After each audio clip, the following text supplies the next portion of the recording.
Oral sex क्या है, क्या फीमेल की वजाना को लिक किया जा सकता है, ब्लो जॉब करते वक्त किन प्रिकॉशंस को यूज करना है, डिस्चार्ज को ले लेना चाहिए, क्या उसके कोई साइड इफेक्ट होते हैं, क्या इससे एसटीआई इन्फेक्शंस हो सकते हैं, सब चीज के बारे में बात करूंगी। ये वीडियो एक डिटेल्ड वीडियो है on how to do oral sex and what are the things you should know before doing an oral sex.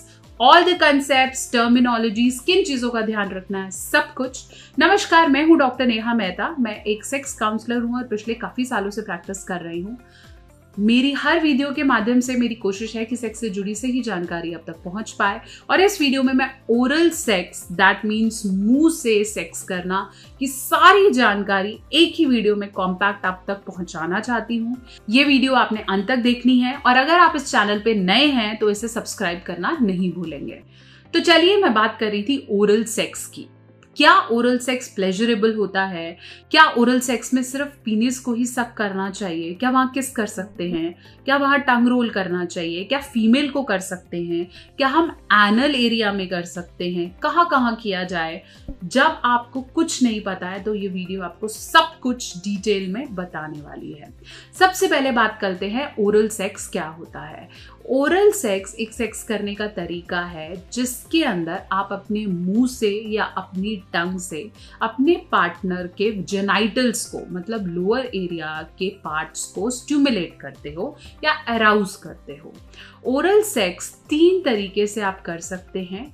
Either आप कर रहे हैं मुंह से, आप पीनिस को सक कर रहे हैं, जिसे हम कहते हैं फ्लैशियो, that means blow job.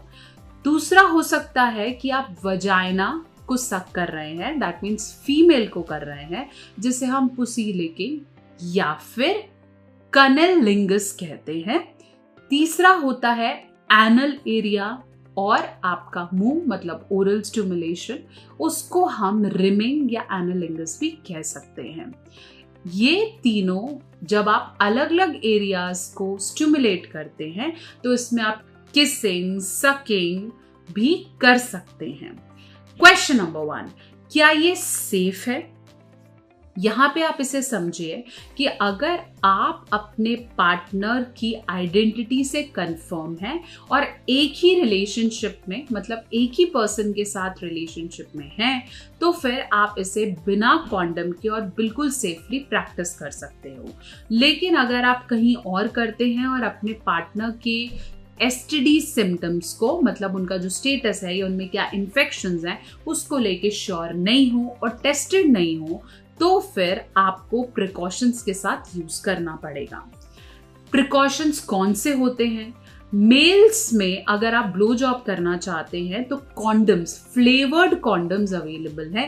Flavoured condom बनाए ही इसलिए गए हैं कि जो ओरल स्टिमुलेशन करना चाहता है वो ओरल सेक्स करे, लेकिन उसमें प्रिकॉशंस का बहुतायत ध्यान रखे। तो फ्लेवर्ड कॉन्डम्स बने हुए हैं स्पेशली ताकि आप ब्लो जॉब करते वक्त प्रिकॉशंस को फॉलो करो। दूसरा, जब आपने फीमेल में करना हो, दैट मीन्स पुसी लिकिंग करना हो, ऐसे में डेंटल डैम्स हैं जो कि आप यूज कर सकते हैं। डेंटल डैम्स कैसे बनाने हैं आप ये वीडियो डिटेल में देख सकते हैं। डेंटल डैम्स को आप अपने पुसी के आगे रखकर सकिंग कर सकते हैं और एनल एरियाज पर रखकर कर सकते हैं ताकि इन्फेक्शन के चांसेस बिल्कुल ही 0 हो जाएं। नेक्स्ट क्वेश्चन, जब हम पुसी लिकिंग या फिर ओरल करते हैं तो हमें वहां से आने वाली स्मेल या इन्फेक्शंस के कितने चांसेस होते हैं? बेसिकली जो लोग ओरल सेक्स एंजॉय करते हैं उनको अपने हाइजीन का बहुत ज़्यादा ध्यान रखने की ज़रूरत है। हमेशा शावर करें, शेव ऑफ करें, क्लीन रखें, और यूजुअली जो स्मेल से रिलेटेड क्वेश्चंस हैं या स्किन लाइटनिंग से रिलेटेड क्वेश्चंस हैं वो फीमेल और मेल दोनों ही बहुत ज़्यादा कंसर्न रहते हैं कि मेरे पार्टनर को अजीब ना लगे या डिस्टिंग्विश ना लगे। वो करना चाहती है तो मुझे अपने आप को प्रेजेंटेबल दिखाना है, विच इज़ वेरी इंपॉर्टेंट। साथ साथ अगर आपको लगता है कि मुझे शेविंग ऑफ करनी चाहिए या नहीं करना चाहिए, ऐसे में भी ये बहुत ज़्यादा इम्पॉर्टेंट है कि आपकी ये पर्सनल चॉइस है। शेव ऑफ करना या उस एरिया को क्लीन रखना is very very very essential, ताकि इन्फेक्शंस ना हो। और वहाँ की स्किन या स्मेल, ये भी आपका पर्सनल चॉइस है। हाइजीन बेहतर होगा तो आपका पार्टनर बेहतर तरीके से और लंबे समय तक उसे एंजॉय कर पाएगा। लेकिन अगर आप अपने हेयर रिमूव नहीं करना चाहते हैं, विच इज एब्सोल्युटली फाइन, और ये आपका पर्सनल चॉइस है, लेकिन हाइजीन रखना is very good and that is something दिखाता है कि आप अपने पार्टनर के इन्फेक्शन स्टेटस को या उनकी हेल्थ को बहुत ज्यादा प्रायोरिटी पे रखते हैं। थर्ड क्वेश्चन, कि जब हम ओरल सेक्स करें तो क्या हमें अपने डिस्चार्ज को, जो भी फीमेल या मेल से होता है, वो पीना चाहिए या स्पिट करना चाहिए? समझिए कि अगर आप एक ही पार्टनर के साथ रिलेशनशिप में हैं और उन्हीं के साथ एंजॉय करते हैं और वो उनके सेक्सुअली ट्रांसमिटेड इन्फेक्शंस का जो स्टेटस है, आपको पता है कि मेरी वाइफ है, मेरा पार्टनर है, मैं इसे अच्छे से जानती हूँ, आप उनको लेके कंसिडरेबली सेफ हैं, तो ये प्रोसेस सेफ है। अगर आप उनके डिस्चार्ज को ले भी लेते हैं तो उससे किसी भी तरीके की प्रॉब्लम्स आपको नहीं होने वाली हैं, वो स्टमक में ऑटोमेटिकली डाइजेस्ट हो जाएगा। लेकिन अगर कोई पार्टनर नया है, ऐसे में उनके डिस्चार्ज को लेना या सेमिनल फ्लूइड को लेना आपको STI इन्फेक्शंस दे सकता है, तो इसका आपने ध्यान रखना है और डेंटल डैम्स का प्रयोग करना है, या फिर flavoured condoms are always there to help you with that. तो डिस्चार्ज अगर हो रहा है तो कोशिश करें कि डिस्चार्ज को आप अंदर ना लें और कॉन्डम्स का यूज करें। ओरल सेक्स करने के लिए कब आपको 2-3 चीज़ों का ध्यान बहुत ज़्यादा रखने की ज़रूरत है। पहला, कभी भी अपने पार्टनर को इसके लिए फोर्स नहीं करेंगे। ओरल सेक्स का मतलब ये है कि आप अपनी खुशी से ज़्यादा अपने पार्टनर को खुश होते हुए या एंजॉय करते हुए देखना चाहते हो। जब आप उनको ओरली स्टिमुलेट करते हो तो वो हैप्पी हो रहे होते हैं, वो खुश हो रहे होते हैं। तो ऐसे में ये सब कंसेंशुअल है।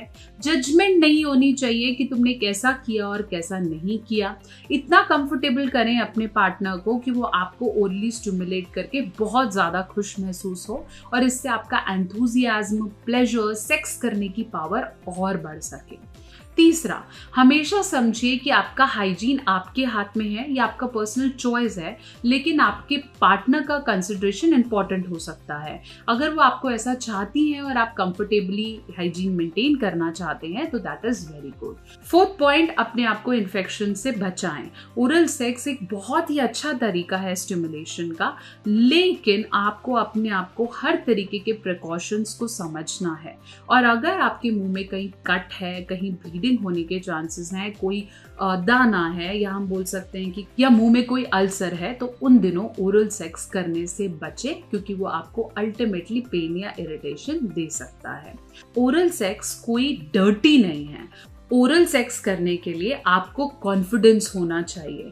अगर आप अपने बॉडी पार्ट्स को लेकर, उनकी स्मेल को लेकर, उनकी ब्लैक होने को लेकर बहुत ज़्यादा चिंतित हैं, तो ये एक्चुअली आपको डर दे सकता है और आपका पार्टनर आपको अवॉइड करने को कह सकता है कि मुझे ये नहीं करना है।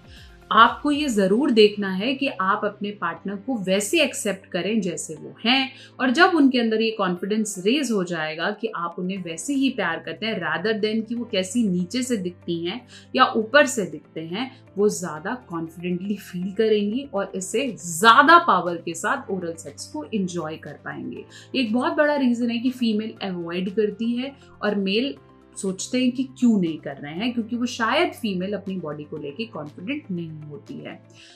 तो ओरल सेक्स आप एंजॉय करें, धीरे धीरे स्टेप बाय स्टेप करें, फोर्सफुल नहीं होना चाहिए। कंसेंट बहुत इंपॉर्टेंट है और ट्राई करें, that will definitely give you more pleasure. So आशा करती हूँ मेरी वीडियो आपके बहुत से डाउट्स को क्लियर कर पाई है। आप और आपका पार्टनर डेफिनेटली इसे एंजॉय कर सकते हैं। And for hair removal, Namyaa intimate wash cream is always there to help you. Link is in the description box. बहुत जल्दी एक और वीडियो लेकर आती हूँ, तब तक आपके पास कुछ डाउट हो उन्हें कमेंट सेक्शन में लिख भेजिए। लाइक करें, शेयर करें। और कोई टॉपिक है बात करूं, उसे इंस्टाग्राम या फेसबुक पे मुझे भेज सकते हैं, doctor Neha official. Personalize session book करने के लिए www.drnehamehta.com। और मेरे दोनों नए चैनल साइकोलॉजी सीखो और लवोलॉजी सीखो, दोनों को जरूर सब्सक्राइब करें। बने रहें, जुड़े रहें, चैनल को सब्सक्राइब करना नहीं भूलें।